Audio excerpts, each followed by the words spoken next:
Penuntun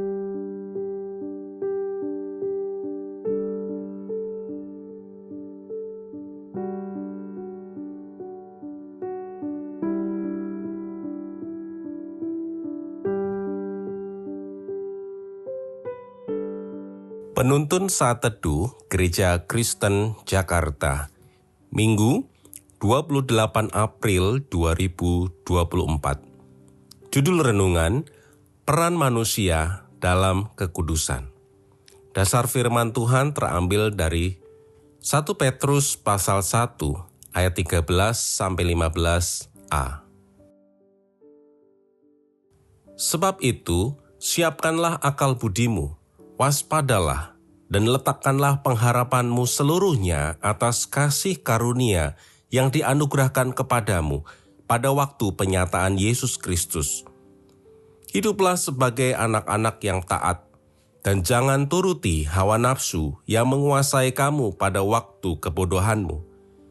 Tetapi hendaklah kamu menjadi kudus di dalam seluruh hidupmu, sama seperti Dia yang kudus. Pernahkah Anda mendengar kisah atau mengalami sendiri ketika berbagi kabar baik tentang keselamatan kepada seseorang yang belum percaya, lalu orang tersebut menanggapi, "Wah, enak amat ya jadi orang Kristen, sekali diselamatkan tetap selamat untuk selamanya. Kalau begitu bisa buat dosa terus saja, kan pasti selamat." Memang betul, ketika Yesus mati di kayu salib, seluruh hutang dosa kita sudah dibayar lunas. Dalam 1 Petrus 1 ayat yang pertama sampai ke-12, Petrus juga mengajarkan kepada orang-orang pendatang, ayat yang kedua, yaitu orang-orang yang dipilih sesuai rencana Allah Bapa, ayat yang kedua.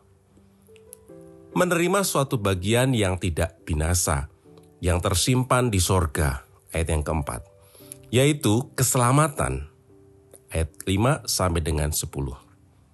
Namun salah total dan fatal jika berpikir kita tinggal duduk tenang, ongkang-ongkang kaki, buat dosa dengan bebas dan pasti selamat. Pada nas hari ini, Petrus menjelaskan kepada orang pendatang tersebut bahwa ada peran manusia dalam respons keselamatan. Ada tanggung jawab yang menjadi bagian kita sebagai orang percaya, sekalipun telah memiliki keselamatan, yaitu menjadi kudus di dalam seluruh hidup kita. Lalu apa peran yang dapat atau perlu kita lakukan dalam menjadi kudus tersebut?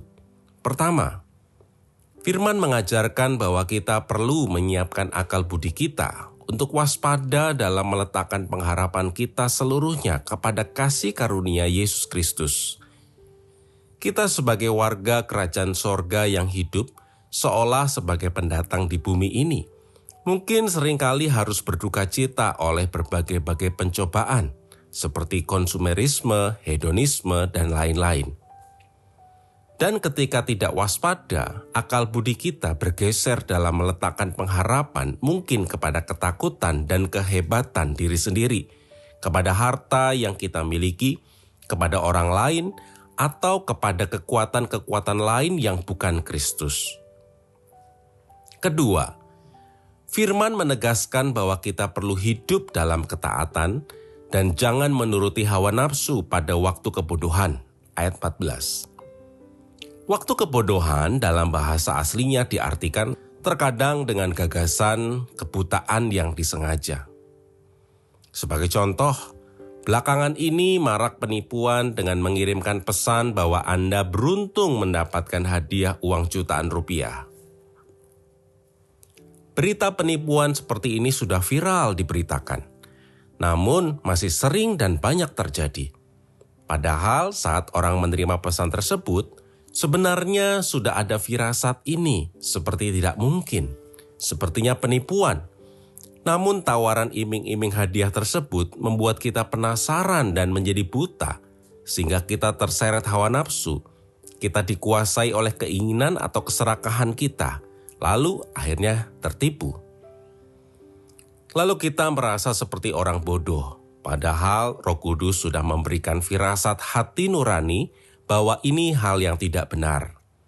Untuk itu, Firman mengingatkan agar kita menjaga kekudusan dengan menjadi anak-anak taat yang tidak terbawa hawa nafsu. Orang percaya memiliki peran dalam kekudusan, yaitu untuk menyiapkan akal budi dan waspada dalam meletakkan pengharapan, dan hidup dalam ketaatan kepada Kristus dengan tidak menuruti hawa nafsu. Amin. Tuhan Yesus memberkati.